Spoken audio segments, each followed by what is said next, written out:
Olá a todos! Mais uma vez eu estou aqui dando continuidade a esse projeto do Pod Lopes e recebendo com muito prazer, com muita satisfação, o senhor Léo Salomão. Nós estamos em 2026, né, reiniciando os nossos trabalhos. No ano passado eu recebi o Léo aqui por duas oportunidades. O Léo é uma pessoa muito carismática, né? E o Léo tem as características de ele mesmo se assumir, né? Ele é autista, ele é escritor, ele é pintor e ele é professor também, né? E hoje, né? Vou bater um papo com ele a respeito de educação, de filosofia. Esse é um menino bom. Eu já falei ano passado e é quase que uma profecia.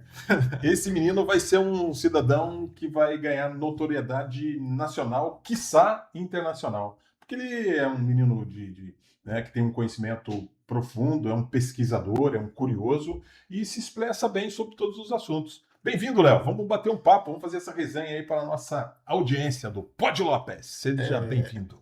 Lopes, obrigado de novo pelo convite. Eu acho que ser uma pessoa com deficiência, já tendo em vista que eu sou uma pessoa dentro do transtorno do espectro autista, Sim. se são pessoas que historicamente foram excluídas da sociedade de diversas formas diferentes e tiveram as suas expressões de cidadania excluídas, né, na sociedade, não tinham direitos à liberdade, não tinham direito à educação e assim por diante. Eu acho que quando uma pessoa com deficiência consegue algum espaço, pequeno, médio, grande, gigantesco que for, para falar, se expressar, manifestar de fato quem se é uma alegria muito grande. Eu acho que não só eu falo do meu trabalho, mas eu sinto que eu carrego um pouco desse peso de representatividade, de falar de pessoas com deficiência, que elas podem ocupar espaço, sabe? Então, de novo, muito obrigado e acho que isso é uma conversa muito boa, Sim, eu não como tenho. sempre a gente tem, né? Eu não tenho dúvida, Léo. Você é uma pessoa muito bacana e, como eu falei, você tem uma concatenação, é articulado ao falar e, principalmente, tem conteúdo, né? Isso é muito importante e fala, né, com propriedade, né, filosoficamente. A gente falou de preconceitos e de exclusão. É histórico isso, né? Eu acho que desde os primórdios, né? Se a pessoa nascesse com algum tipo de deficiência ou física ou intelectual, a atitude das famílias era segregar aquilo, era esconder a criança, né? Sim, Charles Darwin, quando ele cunhou o livro A Origem das Espécies, que foi a clássica teoria da evolução dele, Sim, quando ele diz que a evolução preserva sempre a sobrevivência do mais apto, aquele que melhor se adapta. perfeito, Então, dentro do reino animal, é muito previsível que um perfeito. animal que venha a nascer com algum prejuízo, seja físico ou qualquer coisa que seja, naturalmente ele seja excluído para morrer. Ele não vai fazer parte do bando, da alcateia, isso naturalmente do reino animal. E Charles Darwin falou que a humanidade é assim também, né? Isso chama darwinismo social, que ele Perfeito. fala que de fato existem pessoas fortes e fracas. Então, naturalmente você entende que pessoas fracas são quem? Pessoas com deficiência em grande Perfeito, parte. perfeito. Então, o que essas pessoas com deficiência têm que fazer na vida? Nada, tem que morrer, tem que ser excluídas. Charles Darwin falou que esse conceito existiu. E dentro dessa ideia do darwinismo social, Sim, criou-se ideologias supremacistas. O que seria isso? perfeito. Ideologias que acreditavam que existem pessoas acima de outras. A maior exemplo disso, o nazismo. O nazismo Sim, do sangue ariano, sangue perfeito, puro. Mas só que Charles Darwin ele também refuta a si mesmo. Ele diz assim: todos seres vivos subsistem dessa forma. O mais forte vive, o mais fraco morre. Mas os seres humanos têm como missão o forte defender o fraco. É isso que nos faz ser seres humanos. Sim, O forte proteger o fraco. A pessoa com deficiência, na maior parte, ela não vai conseguir se proteger, sobreviver sozinha. Então, é uma missão do ser humano que é forte, considerado forte, proteger isso. Então, até um questionamento e uma reflexão que Charles Darwin nos propõe que pessoas com deficiência, pessoas com deficiência, elas têm a necessidade de serem ajudadas pelos outros. E quando elas são ajudadas pelos outros, esses que ajudam, expressam a humanidade, expressam que de fato são seres humanos. E se eles não ajudarem, isso contrapõe contra eles mesmos, dizendo que eles não são seres humanos. Porque Charles Darwin diz que seres humanos são aqueles que ajudam. É um senso de empatia.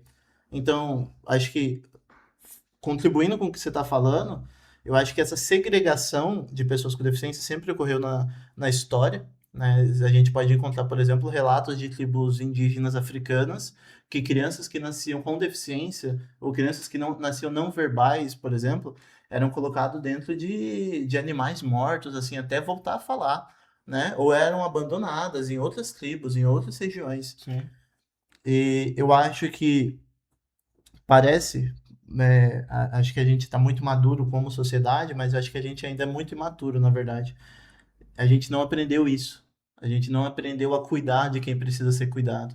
Eu acho que o ser humano ele está tão egóico, como sociedade falando, que para nós tanto faz se tem um morador de rua a mais ou um a menos. sim. Para nós tanto faz se tem uma família com deficiência que está sofrendo ou não. Para nós tanto faz, não é problema meu, sabe? Eu acho que nós, como sociedade, a gente construiu uma ideia que tá tudo bem, sabe? Uma pessoa se matou ontem, tá tudo Sim, tá bem, tudo bem. tá Não foi uma tudo, pessoa da minha família, tá tá tudo tudo bem. bem. Para nós não importa. E tem até uma ideia muito comum que pessoas com autismo não têm empatia. Eles acham que não têm empatia por causa de um déficit nos neurônios espelho. Nos neurônios espelho que faz eu ter empatia com você. E neurologicamente eles têm razão ao falar isso, mas eu acho que não é que pessoas autistas não têm empatia. Eu acho que a sociedade não tem empatia. Eu acho que a nossa empatia é muito seletiva. Eu acho que a nossa comoção é muito seletiva, sabe? Sim. Então, pensando sobre pessoas com deficiência, É, pensando sobre exclusão, sempre ocorreu. Eu acho que a gente está começando a caminhar quando a gente começa a abrir espaço e dar voz para essas pessoas se expressarem e falar: eu tô aqui, eu existo, eu não sou invisível, sabe? sim, perfeito. Comoção, cara, comoção coletiva. Nós somos, assim, bem próximos daquele acontecimento, a gente já citou aqui, Uhum. daquele cachorro, acho que foi no Santa Santa Catarina. Catarina, Orelha, né? É um cão de Uhum. rua, muito É, provavelmente, e que alguns adolescentes maltrataram e acabaram até matando. Isso provocou uma comoção coletiva nas pessoas, né? sim, Então, sim. né, as pessoas, né, que são referências aí nas redes sociais, nas TVs, pessoas que têm uma certa notoriedade se manifestaram com relação a isso. Isso foi um tipo de comoção, comoção com o animal, que é um ser vivo, tá perfeito Exato. isso. E é interessante que isso aconteça.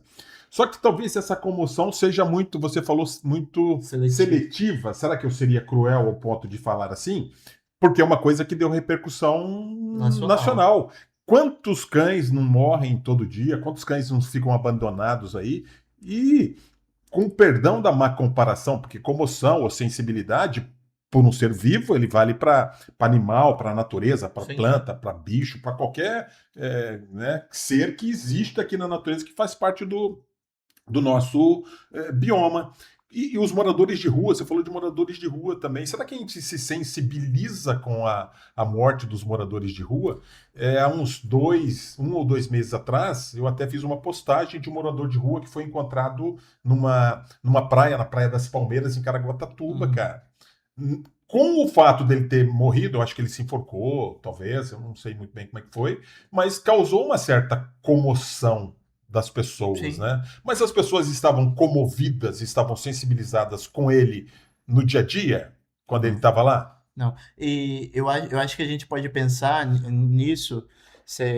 A filosofia ela vai argumentar para a gente algumas questões quando a gente pensa em situações como essa, que a gente vai chamar de conceitos estruturantes e conceitos pontuais. Por exemplo, o que seria para nós um conceito pontual? Eu estou tentando transcrever aqui umas ideias complexas agora. Um conceito pontual. Um cachorro ele foi brutalmente agredido, ele foi agressivamente, de uma forma muito cruel, muito cruel. Sim. Isso é pontual no sentido de que o que aquilo ali vai gerar? Vai gerar uma comoção, vai gerar uma sensibilização em massa. O que essa sensibilização em massa vai gerar? Sinceramente, coisas pontuais.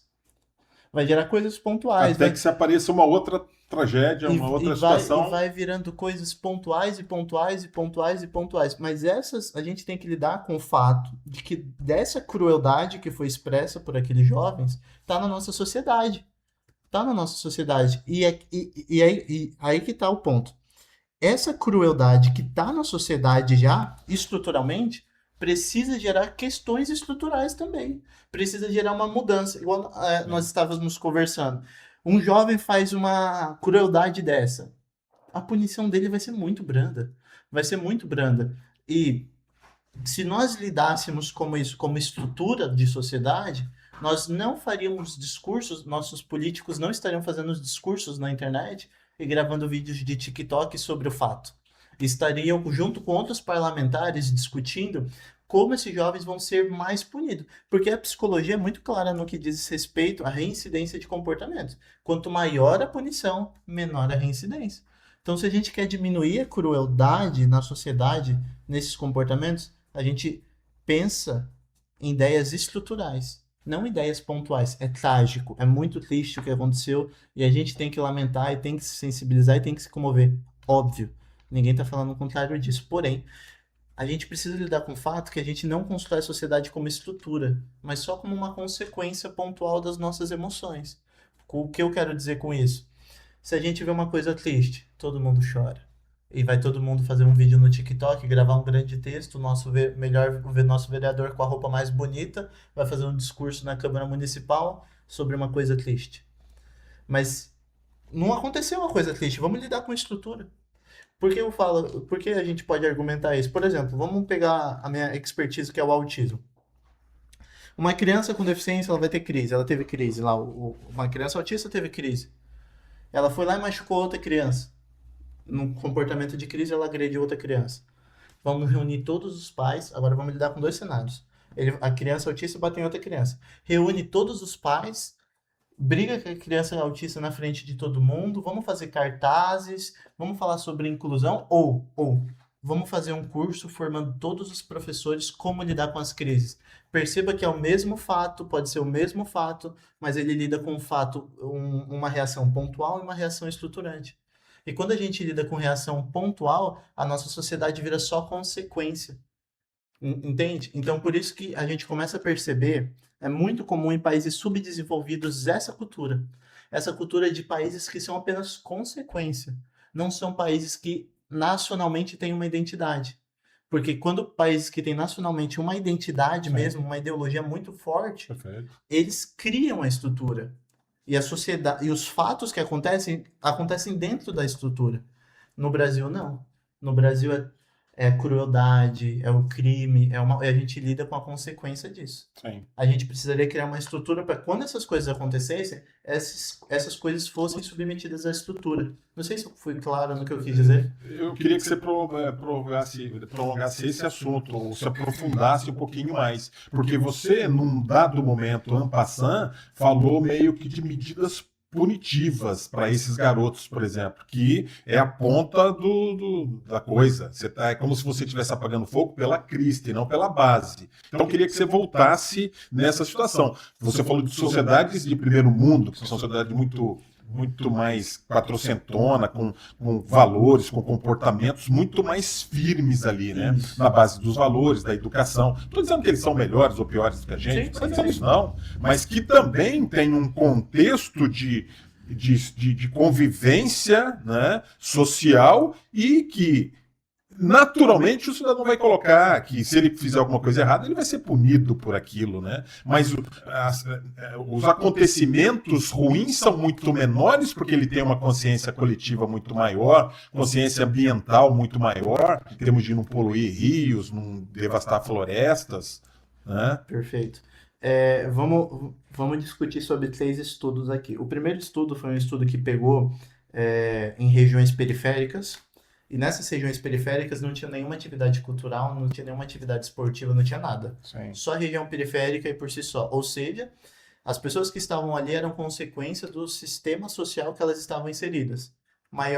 Teve um grande volume de pessoas envolvidas com tráfico, com crime, com violência.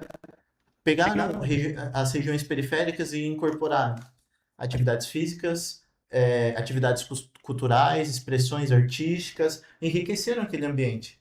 Aquela taxa diminuiu brutalmente. Eu vou construir nessa ideia. O segundo estudo pega um camundongo. O camundongo ele estava dentro de uma gaiola, e dentro dessa gaiola tinha uma água com cocaína e uma água normal. Sim. A cocaína é água normal. Ele ia na cocaína, bebia e água na água normal. Ele percebia que aquela água, cocaína tinha água viciante. Ele ia pra É, rodinha, rodava, caía um pouquinho mais de água, ele ia lá e bebia. E rodava. A taxa de mortalidade desse camundongo era de 90 e poucos por cento. A maioria dos camundongos morria de tanto beber aquela água. E o que eles fizeram em outro momento? Pegaram os camundongos e construíram como se fosse uma ratolândia. O que eles colocaram? Colocaram diversos brinquedos, diversas comidas, colocaram outros camundongos para ele interagir, só que a mesma roda que girava e descia água cocaína ainda estava lá. A taxa de mortalidade chegou em quase 0%. E por que eu estou falando tudo isso e por que isso tem a ver com o que sim. a gente está discutindo aqui? Porque essa ideia de punir mais para diminuir os comportamentos criminosos, que a gente vai chamar assim, ele é fato psicológico. Ele é fato psicológico. Mas quando isso está como estrutura de sociedade, ele se torna ainda mais efetivo. Do outro estudo para você. Tinha um estudo com vários macacos, né? Vários primatas, e tinha uma escada. E em cima da escada tinha uma comida boa e uma água. E sempre que um macaco subia, e tinha outros 8 macacos, vamos pensar. Subia, os outros 8 tomavam choque. Quando aquele desceu, aí o outro subiu, comeu, os outros todos tomavam choque. Aí no terceiro, na hora que ele foi subir, a galera já pegou e deu uma surra nele, os outros macacos. Você vai Tá. subir, Se eu subir, eles iam tomar choque. todo mundo já sabe a punição se você for pra lá. Sabe o que eles fizeram? Por períodos eles foram mudando o macaco. Ah, vou mudar o macaco. Na outra semana muda outro, muda outro, muda outro. Até que chegou um ponto que nenhum macaco tinha subido lá na escada ou tinha visto alguém subir. Ninguém lidou com o fato ou com a consequência do fato. Mas todos agiam culturalmente da mesma forma. Ninguém subia na escada. E ninguém sabia o que acontecia. Então, por que eu estou falando isso? Porque quando você cria uma estrutura de sociedade em que a cultura moral e de justiça está bem estabelecida, naturalmente esses comportamentos eles diminuem a reincidência. E por que eu estava falando lá da Ratolândia, dos ratos? Porque a gente pensa nas regiões periféricas. O que acontece? Aquele indivíduo, ele tem diversas opções. É assim, ele só tinha ele para ir para o crime. Isso não existe. Mas as opções para ele são muito escassas. Se a gente abranger essas opções, naturalmente diminui. Mas também a gente precisa lidar com o fato que a nossa sociedade não é uma sociedade justa, estruturalmente. Então, quando aquele indivíduo for lidar com a justiça de fato, qual vai ser a reação dele? Se a gente tem uma estrutura de justiça adequada, se é um animal que sobe numa escada e todos os outros sofrem, então eles estabeleceram uma métrica de justiça ali, correto? Sim. Então eles agiram de uma forma que o bem para a maioria. Qual é o bem para a maioria? Ninguém sobe. Sim. O bem para a maioria. Isso é moral. Quando a gente pensa em melhorar a convivência de todos, a gente está criando uma sociedade moral. Mas a nossa sociedade, ela não é justa no sentido de que, se eu falar para você, se um político hoje for corrupto, o que vai acontecer com ele? Praticamente Nada. nada. Hoje, e eu posso te Porque falar, ele é o confeccionador, ele que detém ali as leis, na realidade, e Então, os afrouxamentos da lei. Agora Então, ele sabe todos os caminhos. vamos falar bem como ignorantes aqui. Se a gente perguntar para todos os brasileiros hoje, quantos por cento vai ter essa mesma resposta que você falou? Uma porcentagem muito considerável. Muito considerável. Então, você concorda comigo que os brasileiros hoje acham que o Brasil é um país injusto? Porque os nossos parlamentares, que a gente julga que são aqueles, o ápice do sistema judiciário, legislativo, do executivo, se eles cometerem os piores crimes, a gente acha que não vai acontecer nada com eles. Qual vai ser o nosso senso de moral? Sabe o que a gente parafraseia isso? A gente parafraseia o seguinte: imagina aqueles 10 macacos, na hora que um sobe na escada, no lugar de todos os outros tomarem choque, aquele macaco ganha comida, nenhum toma choque. Aí ele volta. Aí na hora do segundo macaco subir, ele sobe e 2 macacos ganham choque. Os outros 7, 8 não ganham. Sim. Então percebe o que vai acontecer? Vai ficar um experimento muito confuso e muito deturpado, concorda comigo? Concordo. Porque talvez o macaco, eu vou subir porque talvez não vai dar choque nos outros. Mas o outro sobe e dá choque. Mas o outro sobe e dá choque em um só. Sim. Então, o centro de justiça e moral não existe. Então, o que vai ser o certo, o que vai ser o errado? E isso é uma cultura moral. Cultura moral, perfeito. É uma cultura moral que aqueles macacos teriam, que eles não têm. Que eu no Brasil não tenho. Perfeito. Agora, se a gente pegar sistemas, não estou falando que é o ideal, não estou falando que é melhor, não estou falando que é pior, Perfeito. mas apenas uma reflexão. Se a gente pegar sistemas como Coreia, tanto Coreia do Sul quanto Coreia do Norte, em suas perspectivas políticas, tem métricas de justiça. A gente concorda e discorda com um monte de coisa. Sim. Rússia tem, né? Vamos pegar um país que tem essa mesma ótica. Alemanha, a gente consegue encontrar isso. Noruega, Suíça, Austrália, todos esses a gente consegue estabelecer. Por exemplo, vamos pegar agora e coisas ainda mais banais para a gente entender essa ideia de cultura moral. Na Austrália, eles criaram um sistema que crianças não poderiam ter acesso às redes sociais. Crianças não poderiam, acho que, eu não sei de cabeça, acho que até os 14 anos, talvez, possivelmente. Isso é certo ou errado? Eles estabeleceram isso como estrutura. Fizeram votação, os parlamentares decidiram como estrutura. E se alguém fizesse o contrário, teria uma punição adequada. Tá. Então, E a forma de controle sobre isso? controle, para ter rede social, teria que colocar identidade, fazer aquela identificação facial. Perfeito. Tá. E se houvesse alguma, os pais poderiam ser punidos e coisas desse tipo. É muito recente isso. Mas a gente começa a perceber como uma sociedade estabelece uma cultura moral. Porque para a gente já é um fato científico que o excesso de telas prejudica o desenvolvimento neurológico. Para nós é fato. Sim. Então a gente vai estabelecer algo para tentar remediar essa situação como estrutura.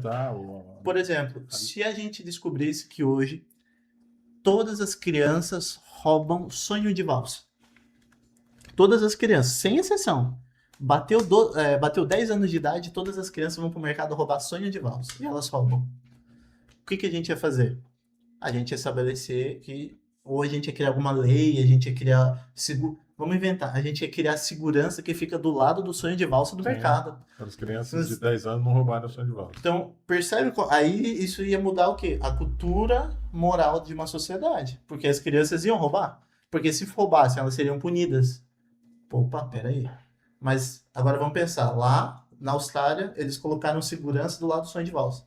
No Brasil, eles colocaram segurança nas lojas de São Paulo, do Rio de Janeiro, de Osasco, colocaram em dois mercados de São Sebastião, segurança em um mercado de Ilhabela, todos os outros não tem. Sim. A pergunta é, as crianças iam continuar roubando? Sim. Elas iam continuar a tentar roubar mesmo com seguranças? Sim, também.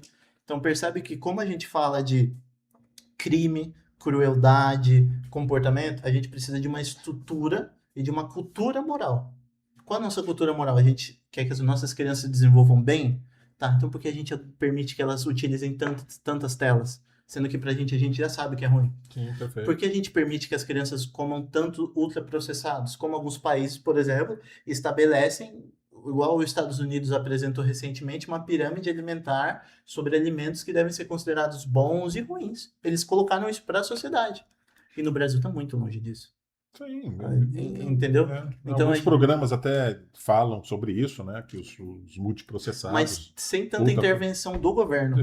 Não tem uma lei, não tem uma métrica de estudo, não tem um programa de educação básica que a gente vai falar sobre alimentação. Deve até ter, mas não tem com tanta eficácia igual tem em tantos lugares. É que a indústria alimentícia, como a indústria farmacêutica, elas são uma potência fora do comum. Então, quem está falando aí mais é o capital mesmo, né? Esses produtos diet, principalmente a Coca-Cola, né? Tem um ciclamato de sódio, aquilo é altamente prejudicial, cancerígeno, inclusive, né? Esses alimentos ultraprocessados aí, você sabe que são altamente cancerígenos, eles perniciosos à saúde. Na Organização Mundial de Saúde, eles estão no mesmo patamar do cigarro. Sim, alguns pode estar até acima. Uma Coca-Cola, quantos tipos de câncer não pode provocar a Coca-Cola? E agora pra gente, assim, se perguntar, comer um pão com presunto e mortadela e fumar um cigarro. As pessoas, nossa, fumar um cigarro, Deus me livre, misericórdia, dá um pão aqui. Então, perceba como a gente tá... O Brasil, não é errado a gente falar que o Brasil é um país doente moralmente falando. Nós temos uma doença moral. Que para nós construímos valores tão deturpados e nós preservamos esses valores. Entendeu? Sim. Por que você acha que o país é um país doente, deturpado? Ah, Assim, por muita por, coisa. por questões de comportamento, valor. Por muita coisa, mas eu acho que é um desenho natural do ser humano, para ser sincero. Eu acho que todos os países que não estão doentes, moralmente falando, são países que estão se esforçando muito. Eu acho que é algo natural do ser humano, assim, ser moralmente doente, E nós não sabia? estamos falando em termos econômicos, né? Não, não, não, não, não. E quem É, sabe termos geográficos de localização, né? Há uma corrente que diz que se a Inglaterra tivesse colonizado o Brasil ao invés de Portugal, talvez a gente fosse melhor. É aquela ideia que a gente tem, né? Porque foi a Inglaterra que colonizou os Estados Unidos, né? Só que tem a posição geográfica também que acaba interferindo. Você acredita num negócio desse? eu acredito, e tem gente que até fala que países na linha do Equador, Tem, não tem nenhum país na linha do Equador desenvolvido. tem, Não tem nem, todos os tem. países que estão Países tropicais, de uma maneira geral, quem seria, né? você consegue encontrar, cara, muito difícil assim, você até pensar em um país tropical na Que linha seja desenvolvido. desenvolvido, Tá, né? Porque você lida com calor excessivo perfeito. e você tem que lidar com essas questões. Mas eu acho que sim, eu acho que pode influenciar, acho que até na colonização do Brasil, a Inglaterra teve uma influência, a Holanda quase colonizou o Brasil também, e alguns até lidam com a possibilidade da Holanda ter colonizado o Brasil também. A Holanda se aventurou, né? Talvez na. Ficou, acho que 2 anos. É. 2 anos foi a principal força colonizadora do Brasil só, mas depois Portugal já A Holanda retomou. esteve na Bahia, na realidade, não no Rio Grande do Norte, né? Talvez, eu acho que sim, não sei, não vou me recordar de Tá, cabeça, mas eu acho que é Bahia mesmo, mas tal. foi um período Aquela muito período do cacau, curto. né? Isso, foi um período muito Curto. curto. E também vem, né, do desenho da colonização do Brasil. Acho que o desenho da colonização do Brasil veio de um desenho de exploração, de Sim, interesse, perfeito, do que perfeito. você me oferece, do que você me oferece. Até, sabe, o Brasil sempre. Acho que existiu essa ideia muito forte no Brasil Sim, há muito perfeito. tempo. Eu acho que a gente ainda preserva um pouco disso, sabe? De Isso. olhar para o outro, o que você me oferece, o que você me dá em troca, sabe? O outro é só isso para mim. O outro não é Sim, um ser perfeito, humano com perfeito. fragilidades. Nós éramos uma colônia, fomos colonizados e a gente precisava fornecer o que os caras queriam, né? E o nosso. Cana-de-açúcar, ouro, pau-brasil. Antropologicamente, a gente pode até pensar que o desenvolvimento dos cidadãos brasileiros era que a gente só se sentia útil. Assim, útil não no sentido bem, eu não me sinto bem, mas no sentido útil, se eu tô dando alguma coisa. Sim, Se eu sou um escravo que tá servindo bem, que se eu tô isso. Então, perfeito. eu só. O senso, Tem, talvez. tem uma ideia de subserviência aí, né? Entendeu? E Então. como tem até hoje, na realidade, né? E a gente acaba idolatrando os nossos, né, malfeitores, os políticos de uma maneira geral, né? Os políticos, eles acabam muito mais nos atrapalhando do que qualquer outra coisa, e o político é fruto da sociedade também. Só que a gente acaba colocando os caras lá num patamar, em Deus os caras, né? E É um ciclo uma dimensão é tosca. um ciclo de opressão e oprimido que eu acho que o Brasil Isso, vem vivendo. isso. Um oprime, aí o outro vira Isso, exatamente. E o opressor. sonho do oprimido é ser É, Se ele sobe um pouco, ele passa a ser o opressor. Paulo Freire fala isso, né? Paulo Se a Freire. educação não é libertadora, o sonho do oprimido se torna ser o Isso, ser o opressor. opressor. O meu objetivo, é aquela famosa frase, eu não era ninguém, ninguém me dava nada. Agora Perfeitamente. que eu Isso, vou, agora que eu sou alguém, eu eu vou pisar vou no pisar. outro. É uma lógica social que existe muito grande. E Perfeito. até numa carreira que eu até abordo isso muito no livro do Nostradamus, por que uma pessoa faz o bem? Essa é uma das reflexões que tem no livro, assim, por que uma pessoa faz o bem, né? Se a gente Sim. fosse pensar.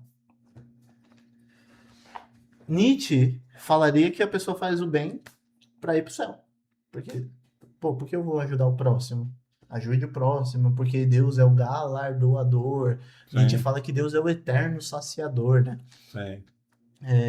Por que eu vou ajudar outra pessoa? Porque, vamos deixar ainda mais prático, vamos trazer mais prático e trazer uma linguagem mais informal. Quando eu me tornei professor, que eu comecei a dar aula com 18 anos, né? No ensino médio e tal, 18, 19 anos. E outros professores falavam pra mim: Nossa, você é muito inteligente. Você devia ter feito medicina e ganhado dinheiro, ir lá pra São Paulo, ficar no escritório ganhando dinheiro, ou no consultório, em algum lugar assim ganhando seu dinheiro. Porque você tá lá numa escola minúscula com 45 alunos, numa sala de aula sem ar-condicionado, super quente, e, e chegavam pra mim assim: Ó, eu só quero que você deixe eles dentro da sala, ensinar ou não. Sim. Tanto faz. Você vai ser o feitor para manter o gadinho dentro da sala de aula, dentro do A- curralzinho ali. Até uma frase que eu escutei, eu coloquei nesse livro, que é o seguinte: você vai ser o melhor professor desse lugar se você deixar esses alunos dentro da sala. Perfeito. É isso que eu quero de você. Sim. E eu poderia ter chegado na sala de aula, colocado um filme abrido na Netflix lá e deixado os filmes rolando. Porque eu sentava 6 horas por semana e escrevia o nome de aluno por aluno, escrevia como eles aprendiam, o que eu podia preparar. Eu treinava o jeito de falar para falar com os meus alunos, para tentar ensinar eles. Eu dava aulas assim, subia em cima da mesa, pegava mapa, grudava mapa no ventilador e saía correndo, ensinava sobre colonização para eles, ensinava sobre diversos temas. Qual benefício eu tive? Eu ganhei mais dinheiro por isso? Não. Fui mais respeitado por isso? Pelos meus alunos, sim, por muita coisa. Mas profissionalmente, eu ganhei o quê? Nada. Eu Então, fiquei mais saudável? Pelo contrário, foi mais desgaste, minha saúde ficou mais frágil ainda. Por que eu fiz isso? Até uma pergunta pra você, por que você acha que teria feito isso e faço isso? eu vou trocar essa pergunta. Você conseguiu dominá-los? Você conseguiu Sim, a atenção deles, cara? sim, sim. E até outra coisa assim, eu te dou outro exemplo, e tudo isso está no livro do Nostradamus. Eu comecei a dar palestras, eu dava palestras assim, e todo mundo gostava, modéstia à parte, acho que o pessoal gostava da minha palestra, porque talvez seja um pouco boa. Não é muito, deve ser pouco, Você tem né? o poder de chamar a atenção, E o pessoal de gostava apelar pela das minhas concentração das pessoas. palestras, tal, tal, tal. E eu fui numa prefeitura e falei, cara, ó, eu vou ser bem sincero. Eu sou uma pessoa autista, eu tenho muita dificuldade, assim, se você quiser me manipular, me explorar, você vai conseguir. Você vai conseguir com uma facilidade. Tá. Se o É, cidadão contar uma piada, você vai dar risada? Dependendo, né? Se Se a tiver piada duplo for boa, sentido, se tiver duplo mas, sentido, mas não precisa ser escrachada, né? Isso é mas, muito pornográfica, né? mas, Isso, mas desculpa, vai. Isso, continua, desculpa. eu tava lá dando palestra, aí eu cheguei na prefeitura e falei, olha, isso, tal. Vocês poderiam me ajudar financeiramente? Porque o meu salário era R$ 1.300. Eu Sim, recebia, né? Não tinha terminado a faculdade. R$ 1.300 eu já dava palestra. Eu comecei a dar palestra antes de dar aula. Dei palestra depois de aula. E eu falei, pô, não tem como. Mas eu cheguei na prefeitura 2 anos dando palestra de graça. Eu já tinha dado umas 70 palestras em diversas cidades, em 3 cidades já. E eu cheguei, pô, vocês não podiam me ajudar com algum dinheiro? Porque pelo menos com transporte, porque eu te conto uma história. Uma vez eu fui dar uma palestra. Ah, vem dar uma palestra aqui, de graça, óbvio. Fui dar a palestra, subi lá de bicicleta, dei a palestra, todo mundo assim, nossa, fantástico e tal e tal. Na volta, a palestra caiu uma chuva tremenda. Eu uso óculos, né? Eu não enxergo nada sem óculos. meu Deus, não tem, não tá Chuva, bom. chuva, aquela chuva com vento, e eu descendo de bicicleta, tal, tal, tal. Cara, tinha um buraco. Minha bicicleta caiu dentro do Meu buraco Deus do e céu. eu tinha ganhado uma caneca. Olha o meu salário da É, palestra, uma caneca. sim, sim. A cara cheia Ó, de bombom e o entendi. chocolate derretido Vai já. na caneca, é isso. É. E os Aí bombons. caiu, quebrou a caneca, amassou o chocolate Meu inteiro, Deus. sujou minha roupa toda. Aquele saco de papel, sabe? Loja de doce que vende saco Sim, de sim. papelão. Rasgou tudo. Um cara num carro monstruoso parou do meu lado. É, tá tudo bem? Você tá passando mal? Alguma coisa do tipo. Ele me ajudou, levantou, tirou minha bicicleta da chuva. A caneca tinha quebrado. Eu abandonei Salvou a alguma coisa? caneca. Nada, zero. Chocolate também não salvou Nada, nada. nada, nada, nada. Aí cheguei em casa, não ganhei um dinheiro, perdi, assim, gastei um bom tempo Sim, para ensinar 6 professores como lidar com crise de uma criança com deficiência. sim. O que eu ganhei no dia seguinte? Nada. Aí eu cheguei na prefeitura e fui falar, ó, precisava pelo menos do transporte. Iria me ajudar. Sabe quanto eles me ofereceram pela minha Não. palestra? Chuta um valor aí, eu deixo você chutar um valor. Sei lá, um quinhentão. Me ofereceram R$ 30. 30 cruzeiros. 30 Não é tão, reais. velho. 30 reais. Falam, se você quiser, a gente dá R$ 30 por palestra. Aí eu falei, Tem mais um fundinho de caixa da diretora lá, tá hum, fácil pra caramba. Ela não é precisa uma, nem prestar é conta uma disso aí. moeda. É o rateio do café. Eles tiraram 30 É, reais do rateio do café e falaram, ó, toma aí, dá sua palestra aí por 30 reais aí. tá. Rateio do café. Não pagava nada. 30 reais não paga nada hoje em dia. E aquilo me chateou muito, assim. Eu fiquei meses sem dar palestra, muito magoado, porque Imagina que você nasce com uma deficiência que você tem dificuldade de expressar quem você é. E você trabalha, estuda, Sim. treina para fazer isso. Ou É. seja, é o E você não trabalho é da sua vida. minimamente remunerado, né? E é o trabalho da sua vida. E você dedica o trabalho da sua vida para ajudar pessoas. E o que você ganha em Sim. troca? 30 reais. 30 cruzeiros. 30 reais. Aí a pergunta é, por que eu continuei dando palestra depois disso? Deu 3, 4 meses e voltei a dar palestra. Do mesmo jeito que eu sempre dei. Sim. Porque a gente volta lá no nosso assunto. Eu, na minha concepção, eu tô tentando fazer o bem para as pessoas. Tá. Eu tô recebendo alguma coisa em troca? Hoje eu tô, né? Tô vendendo bem meus livros e tal. Hoje eu tô, mas porque boa parte da minha carreira, assim, os últimos 4 anos, para ser sincero, assim, eu dei 100 palestras, eu não consegui 500 reais com 100 palestras. Sim. Só consegui ter alguma remuneração depois de anos. Porque uma pessoa boa faz o bem. E o Nietzsche ele propõe essa ideia, Sim. que você tem que fazer o bem porque é certo, Sim. porque simplesmente você tem que Não porque vai fazer. ser você necessariamente vai ser remunerado por Porque se eu isso. pensasse que eu só faria o bem para ser recompensado, eu teria parado de fazer palestra há muito tempo. E quando eu penso nisso, eu penso em situações que eu vivi do tipo, eu dei uma palestra uma vez numa Câmara Municipal, tinha um grupo de advogados, tinha algum evento de advogados no dia. Dei uma palestra sobre os direitos de uma pessoa com deficiência. Todo mundo falou das Sim. leis e eu falei do direito a ter uma vida boa, uma reflexão sobre a obra de Spinoza. E eu andava com meu caderninho, né, com as minhas anotações. Acabou a palestra, veio uma mãe e um menininho autista, nível 3 de suporte, ou seja, não verbal, e veio correndo na minha direção Sim. falar comigo. E mostrando um caderninho de desenho dele pra mim, assim, esticado com o rosto pra Sim. baixo. A mãe veio correndo atrás. Professor, desculpa, ele tava apontando pra você toda hora durante a palestra. Eu acho que ele queria que você escrevesse seu nome na capa do caderno de desenho dele. Ou te dou outro exemplo. Uma menina com mutismo seletivo. Ela não falava em ambientes sociais, só com a família dela. Tá. Eu, ali com o que eu sei de psicopedagogia e de estímulos, ajudei ela a fazer diversas atividades, a interagir. No final do dia, ela puxa minha blusa de botão, fala, professor, obrigado.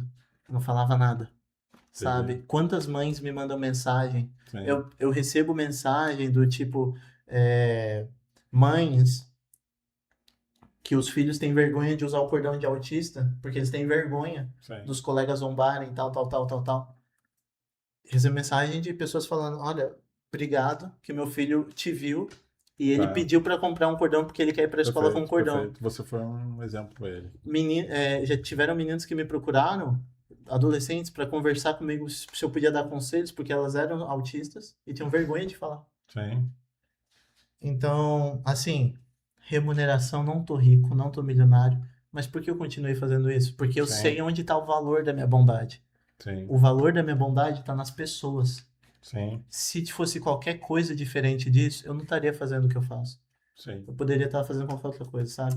Então eu Perfeito. acho que quando a gente pensa, por que uma pessoa faria o bem? Nietzsche fala que você tem que encontrar o valor em si mesmo, ainda é muito claro pra gente. Eu acho que quando a gente faz o bem, a gente tem que encontrar valor nas pessoas, que aí a gente consegue continuar fazendo o bem. Se a gente começar a encontrar valor no dinheiro, na política, na religião, a gente não vai continuar fazendo o bem. Perfeito. Porque se a gente voltar ainda mais o cristianismo, quando Jesus fala, ama o próximo como eu vos amei. Como Jesus amou? Jesus deu uma vida. Jesus deu uma vida por pessoas que ofendiam ele. Aí a pergunta é, quem que é o próximo? Aí Jesus fala a parábola do bom samaritano, a grosso modo. Sim. Quem que é o próximo? O teu inimigo. Mas ele, não, ele me só faz coisa ruim pra mim, ele não merece a minha bondade. Não Sim. importa o merecimento. Importa que você vai fazer e Sim. você vai se esforçar para Talvez seja o encontrar. que mais precisa realmente, né? Ele tem que Entende? você tem que mostrar a ele que as coisas podem ser diferentes, né? E talvez ele E, esteja precisando. É o que mais precisa realmente, de fato. e eu me considero brutalmente cristão, mesmo sem ir poucas vezes na igreja. Eu vou na igreja, vou às vezes na igreja, leio minha Bíblia às vezes, Mas o meu cristianismo, se um dia me perguntarem Léo, onde está o seu cristianismo? Eu vou te responder, tá na minha vida. Tá no fato Perfeito. de eu dar palestras Perfeito. e não ser respeitado, Tá. sem ter sido explorado como professor. Eu já dei aulas que as pessoas falaram pra mim, não dá pra te pagar. E eu acreditei. E pegavam o meu salário e davam pra outras pessoas. Entendi. Eu passei por isso. Sim, eu imagino. Então, eu como professor fui explorado já e continuei dando aula. Não falo isso para as pessoas terem pena de mim ou me Eu sei. vitimizar. Mas não é sobre você, é sobre o É, outro, né, cara? A e conduta é eu do dei, outro. eu dei palestras e não fui respeitado e não fui valorizado, sabe? Eu escrevi meu livro e agradeço muito, mas teve pessoas que zombaram do meu livro, Sim. né? E hoje E eles estão aí, editados, né? muito bem feitos, inclusive, eu considero Sim. eles. Tem uma plástica muito bonitos, cara. Uma Então, capa de bom gosto. acho que assim, se eu fizesse o que eu faço, porque eu considero ser bom, bondade, eu falo assim. Sim, Eu me sim. considero uma pessoa boa. Se a minha bondade, a métrica dela continuar existindo, for o dinheiro, eu paro amanhã. Perfeito. Se for o reconhecimento social, eu aparecer nas mídias sociais, eu Tá. paro amanhã. Perfeito. Mas se for gerar coisas, se a minha bondade, a métrica for gerar coisas boas nas pessoas, eu vou morrer fazendo isso. Porque Perfeito. eu sei que eu tô fazendo isso. Ô, Léo, deixa eu interromper você, cara. E eu vou falar para você, quando o Léo vem aqui é uma facilidade danada, porque eu falo menos, né? O pessoal fala, tu fala demais, interrompe o convidado e tal. Então, eu vou te explorar, nós vamos continuar esse assunto, né? E a gente marca numa próxima oportunidade. Perfeito. Eu te agradeço mesmo. Hoje nós falamos meio que no geral, eu acho que até quanto custa a nossa vida, quanto custa o nosso trabalho, né? Mas no sentido do valor, não monetário. É claro que todos precisamos sobreviver. Perfeito. Então, eu acho que foi bacana as suas colocações. Eu agradeço, né, a minha audiência e, né, eu espero vocês numa próxima oportunidade de conversar com o Léo. Beleza, Léo? Obrigado mesmo pela presença, hein, cara? Perfeito. Eu que agradeço. Tá? Show de bola.